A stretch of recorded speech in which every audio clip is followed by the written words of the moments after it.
En esta presentación vamos a hablar sobre los parásitos unicelulares, que son tisulares y sanguíneos. La sangre se considera un tejido, ¿verdad? Desde el punto de vista de que está formado por diferentes tipos de células con funciones bien definidas, entonces son parásitos tisulares en general. La primera enfermedad de la que vamos a hablar es del paludismo o la malaria. La malaria es causada por el parásito Plasmodium, que hay varias especies de Plasmodium, entonces lo vamos a dejar en general como el género Plasmodium, y transmitida por el mosquito Anófeles, que también hay varias especies dependiendo del lugar en donde estemos en el mundo, no solo en Guatemala, hay varias especies. Entonces el parásito es Plasmodium y el vector es Anófeles, que es el mosquito. La malaria es muy importante porque se va a transmitir a través de la picadura de mosquitos infectados, o sea, ellos tuvieron que haber picado a una persona con paludismo antes para llegar a infectarnos. Y vamos a ver también que el paludismo va a estar transmitido de persona a persona a través de un mosquito. Dentro de los síntomas que tenemos de la malaria podemos encontrar la fiebre, ¿verdad? Que es como lo más común, por eso era que se le decía la fiebre amarilla. La gente se pone amarillenta porque tiene pérdida de glóbulos rojos. Va a tener fiebres que son cíclicas, no se mantiene con fiebre siempre, sino que tiene periodos en los que sube la fiebre y baja la fiebre, y sube la fiebre y baja la fiebre, no dentro del mismo día, sino que en cuestión de días. Puede tener dolor de cabeza, puede tener vómitos, podría aparecer en algunos casos diarrea, en algunos casos les da como ronchitas o sarpullido, ¿verdad?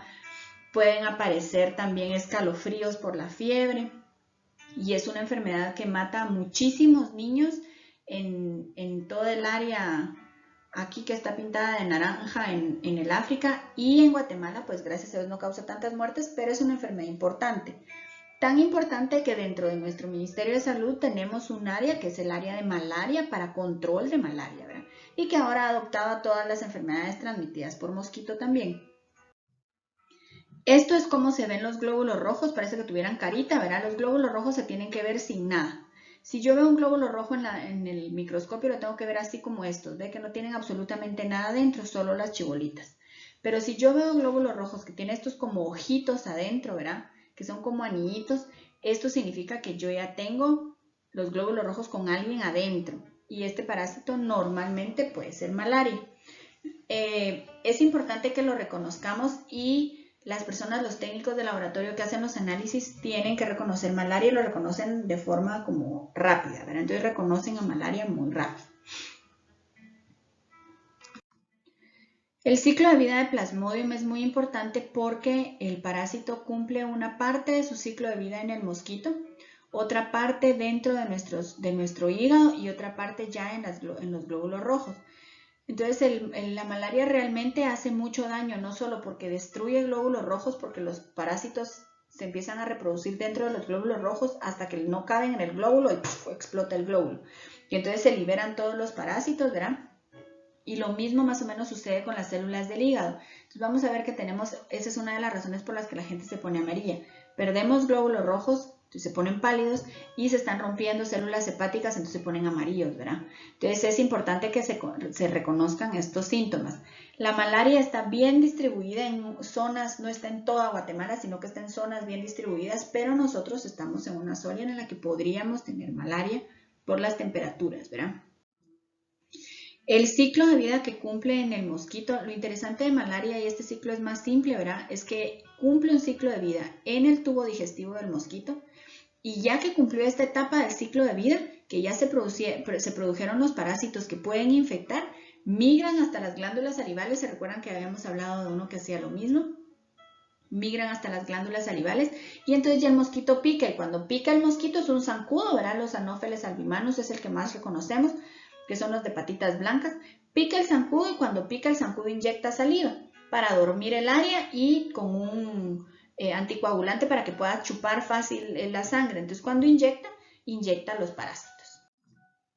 Estos son los diferentes tipos de Anopheles o de mosquito que tenemos. Este es el albimanus. Esto es el Darlingi, que es de los más comunes aquí, ¿verdad?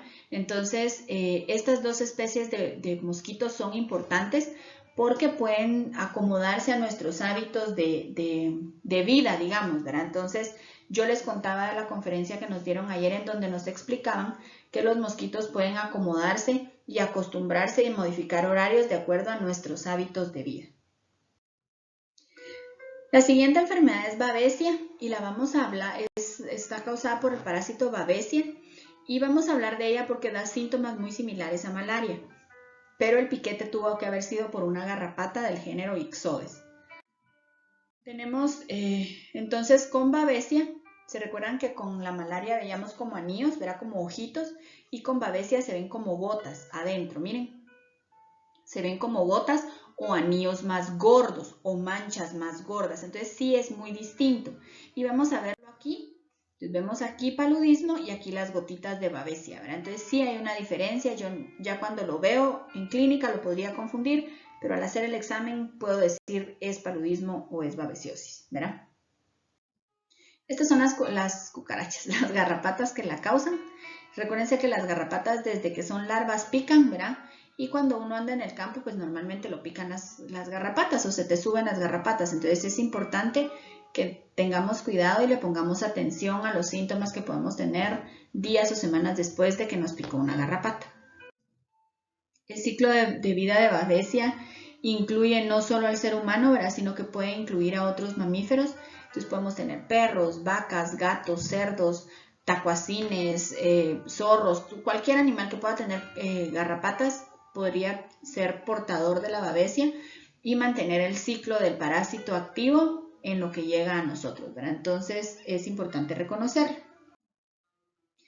La otra enfermedad de la que vamos a hablar es de toxoplasmosis. Toxoplasmosis no es una enfermedad que tenga un vector. O sea, esta nosotros mismos la vamos a adquirir como los otros parásitos, pero esta en el caso del humano, porque es un hospedero accidental, va a causar problemas, puede causar problemas en los ojos o en el sistema nervioso o simplemente en el sistema digestivo, pero es un parásito de los gatos, de los felinos, no del ser humano. Entonces nosotros somos un hospedero accidental y nosotros somos los que nos infectamos, no los gatos los que nos infectan, ni las pulgas del gato ni nada. Entonces vemos aquí una tinción, ¿verdad? Donde se ven los glóbulos, se ven las células y se ven las células llenas de estos que aparecen como uñitas, ¿verdad? Que son los toxoplasmas adentro de las células. Vamos a ver que la toxoplasmosis puede tener cuadros clínicos diferentes. En la toxoplasmosis congénita, como yo les hablaba, podemos tener complicaciones muy severas, como la tríada de Sabin, que son corioretinitis, calcificaciones cerebrales e hidrocefalia. Puede haber retraso mental, puede haber ceguera, pueden haber bebés que no nazcan, o sea, pueden haber abortos, pueden haber bebés que nazcan sin cráneo, sin cerebro, con el cráneo medio formado, sin cara, sin ojos, o sea, pueden haber consecuencias bastante severas en cuanto a la fase del embarazo o la etapa de desarrollo del embarazo en la que se infectó la mamá, ¿verdad? En inmunodeprimidos, que son todas las personas que tienen su sistema inmune deprimido, podrían ser personas con SIDA, podrían ser personas con trasplantes, podrían ser personas que tienen algún tratamiento de enfermedades autoinmunes, podría producir encefalitis, neumonitis, corioretinitis o miocarditis, o sea que puede infectar mi corazón, mis ojos, cerebro, pulmones, puede infectar cualquier órgano.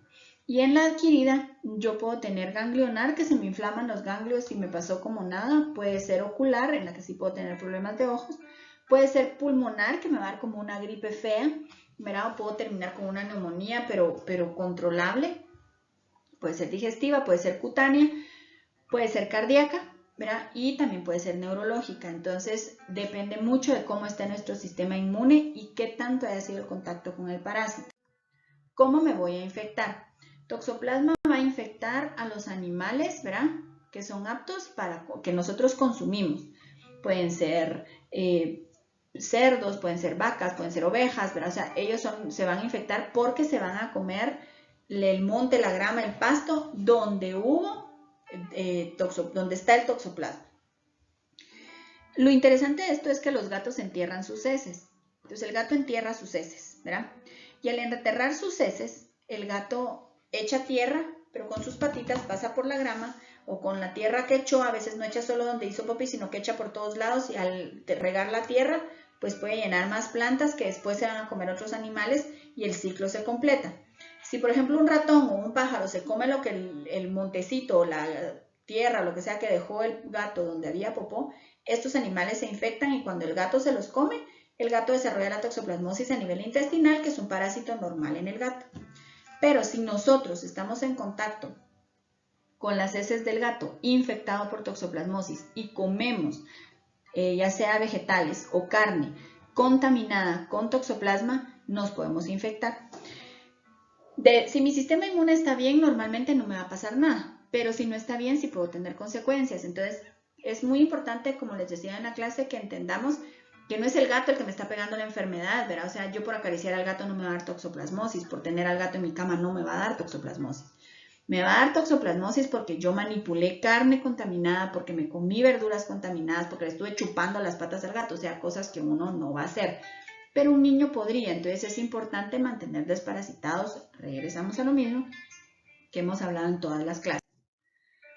El ciclo de vida, como ya se los expliqué en la anterior, ¿verdad? Entonces tenemos que hay varios hospederos posibles. Y el principal problema son los daños que pueden haber a nivel fetal, ¿verdad? O sea, es como el mayor problema de la toxoplasmosis. Pero no es, o sea, quiero que quede claro que no es por contacto con el gato, es por contacto con heces del gato. Yo puedo que mi gato tenga, pero si el gato llega a hacerse popó en mis macetas, por ejemplo, ¿verdad? Yo trabajo con mis macetas, yo me puedo infectar si no uso guantes, por ejemplo. Siguiente enfermedad, la leishmaniasis. La leishmaniasis va a ser una enfermedad muy importante porque es la enfermedad del chiclero. La enfermedad del chiclero o leishmaniasis cutánea o mucocutánea puede ser causada por diferentes especies de leishmania, que es el parásito, y transmitida por dos diferentes vectores que pueden ser, son dos diferentes tipos de G-genes. Todos conocemos los G-genes. Esto es cómo se ve el parásito en la sangre. Verán una muestra de raspadito de la herida. Y aquí vemos las heridas. Entonces tengo yo a leishmania, que son las heridas, son heridas con bordes bastante regulares, heridas que no sanan, no supuran, o sea, no se ven como infectadas con pus, pero tampoco se secan y se van haciendo más grandes y van dejando cicatrices muy feas en la piel. Pero si es a nivel de nariz o de orejas, por ejemplo, puede destruir el tejido de la oreja o el tejido de la nariz. Y esto sí es importante porque nosotros tenemos que saber lo importante que es para un niño, por ejemplo. Es muy común en niños, entonces tenemos que tener ojo para identificarlo y averiguar en dónde está o cómo ha sido. En las piernas, por ejemplo, de los niños, a veces en la carita o en los brazos, ¿verdad? Estas son las áreas donde hay leishmania en Centroamérica, vemos el mapita aquí arriba, y en toda Sudamérica, ¿verdad? O sea, leishmania es una enfermedad importante en América. La leishmania cutánea o mucocutánea. En Asia y en África, la leishmania puede ser visceral y es mortal. ¿Verdad? O sea, ataca vaso, hígado, órganos internos y es mortal. Se llama Kala-Azar. Tenemos aquí el ciclo de vida. Fácil. Nosotros tenemos una etapa del ciclo de vida en nuestras células. Los mosquitos llegan y pican, chupan nuestra sangre, se va el bicho en la sangre, completa su ciclo de vida en el mosquito y otra vez regresa. Es un ciclo de vida simple. Estas son unas de las especies, son mosquitas peludas, los G-genes chiquititos, ¿verdad? Y este es el otro tipo de G-gen, digamos, ¿verdad? Que son dos géneros diferentes. El anterior es Lutzomia y esta es Phlebotomus. Bueno, ahora con la enfermedad de Chagas, que es nuestra última enfermedad. La enfermedad de Chagas o el mal de Chagas es la Trypanosomiasis americana y es causada por el parásito Trypanosoma cruzi. Y el vector es la chinche picuda, chinche besucona, que son los triatómidos, ¿verdad? Entonces vamos a hablar de esta enfermedad porque es muy común en Guatemala. También hay un área del Ministerio de Salud dedicada a controlarla y hacer análisis y exámenes de ella. Esto es cómo se ve el tripanosoma en sangre. Es muy bonito, ¿verdad? Es de los parásitos más bonitos que yo he visto, porque parece que tuviera como un velo aquí, miren, no solo la colita larga, sino que como que tuviera falda, ¿verdad? ¿Qué es el mal de Chagas? Entonces el mal de Chagas como síntomas, fíjense qué síntomas da. fiebre, fatiga, dolor de cuerpo, de cabeza, pérdida de apetito, diarrea, vómitos, puede ser cualquier cosa. Puede ser gripe, puede ser COVID ahorita, puede ser cualquier cosa, no le pongo atención. Puede ser un catarro, ya me pasó, porque son síntomas muy leves y por periodo muy corto. Pero conforme pasa el tiempo, ¿verdad? Si yo no trato la enfermedad en el momento en el que empieza, los parásitos atacan el corazón o el vaso y entonces hacen que el corazón crezca y la persona años después se muere de insuficiencia cardíaca o por algún problema en el vaso que también se agranda. Esto es en donde hay, ¿verdad? En donde están las chinches en Latinoamérica y en Guatemala. Y es importante que veamos, pues que nosotros, si ven el mapita, somos un área bastante importante porque estamos por aquí, ¿verdad? Entonces tenemos una fuente importante de mal de Chagas. Esta es la chinche, la más común, y uno de los signos para diagnosticar al inicio de la enfermedad, cuando todavía se puede tratar, es el ojito hinchado. En adultos, en niños. Amanece uno con el ojo hinchado. Y ese ojo hinchado es un signo de que puede ser mal de Chagas, ¿verdad? O sea, puede ser que me haya picado una chinche. Miren el tamaño de la chinche. Las chinches son grandes y duele el piquete. Esta es la boca de la chinche, miren. Entonces, que me pique tiene que dolerme. Pero si yo estoy viviendo en un lugar donde me pican muchos animales, yo ya no siento. Mi piel se desensibiliza para los piquetes, entonces ya no siento. Cuando la chinche pica, ¿verán? Por el otro lado de la chinche, defeca. Y entonces cuando me pica, pues me pica el piquetazo que me dio, ¿verdad? Donde ella comió y yo me rasco. Y al rascarme yo jalo las heces hacia la herida. Otra razón más por la que uno no debe rascarse, ¿ya vieron? Tenemos aquí entonces, esta publicación la pueden buscar, el manual de capacitación sobre la enfermedad de Chagas está en internet y es un manual muy bonito, algo viejito pero importante porque nos dice cómo trabajar con el mal de Chagas y qué decirle a la gente, es algo que sería útil para ustedes. Tenemos también mucha información y muchas infografías que se han sacado para el mal de Chagas. Imagínense, nuestra meta para el 2020 era eliminarlo. Obviamente no se hizo, ¿verdad? Porque el 2020 nos agarró con otras urgencias y entonces no fue posible. Algo importante es que tiene transmisión vertical de madre a hijo y entonces podemos detectar pacientes que tienen mal de Chagas y ayudarlos desde el principio antes de que tengan problemas más severos de salud, ¿verdad? Estos son todas las especies de triatómidos que pueden transmitir el mal de Chagas, no es solo una. En Guatemala tenemos 2 importantes, las demás no hay en Guatemala, pero son todas las especies, o sea que donde nos pique una chinche de estas ya nos fregamos.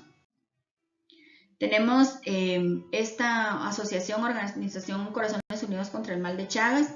Esta es una organización colombiana, ¿verdad? El doctor Chagas era colombiano, si yo mal no me recuerdo. Y aquí tenemos el ciclo de vida, es igual que el de Leishmania, muy simple, ¿verdad? Parte en el humano, parte en el vector y ahí estamos tranquilos todos.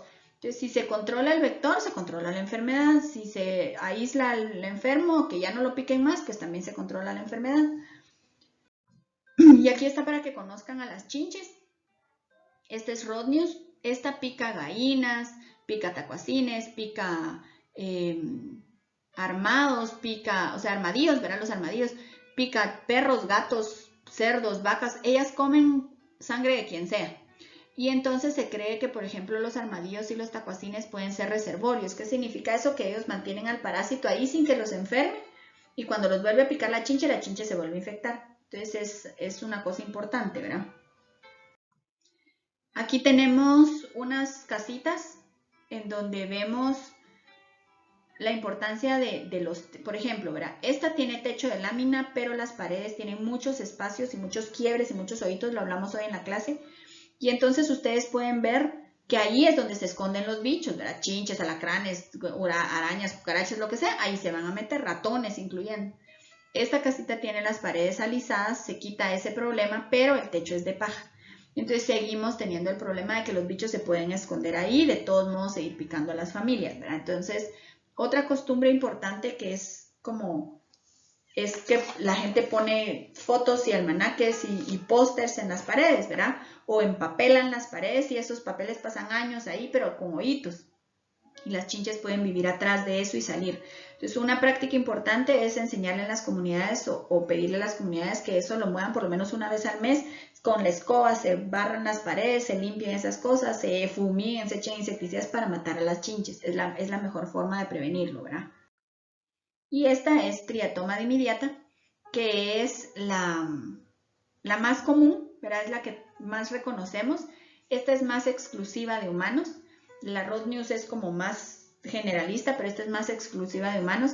Y desde que salen del huevo, pican. Entonces, desde que salen del huevo se pueden infectar, ¿verdad? Entonces, es importante que las conozcamos. Y estos, conozcamos. Y estos son los huevitos. Entonces, yo sí puedo destaparlos. Si yo quito los almanaques, por ejemplo, atrás puedo encontrar huevitos de chinche pegado. O en los huecos de las paredes, en los hoyitos y en las rajaduras, puedo encontrar huevos de chinche. Verán que parecen perlitas. Este es el ciclo del Trypanosoma brucei. Trypanosoma brucei es el equivalente de nuestra trypanosomiasis, pero en el África, y es la que causa la enfermedad del sueño. Y esta es, para que ustedes conozcan, es la mosca tsetse, que era famosa cuando existía el Chavo del 8 por la enfermedad del sueño, pero esta mosquita es igual chiquitita. Miren el tamaño de la mosca en los dedos de esta persona, es chiquita, mírenla ya llena de sangre, y la enfermedad del sueño sí es mortal. Pero, o sea, una persona que le da enfermedad del sueño, esta persona ya no logra sobrevivir, ¿verdad? Entonces es algo importante, por cultura general lo deben conocer, saber qué pasa del otro lado del mundo. Y esta es la famosa mosca tsetse, y con eso estaríamos terminando los protozoos tisulares.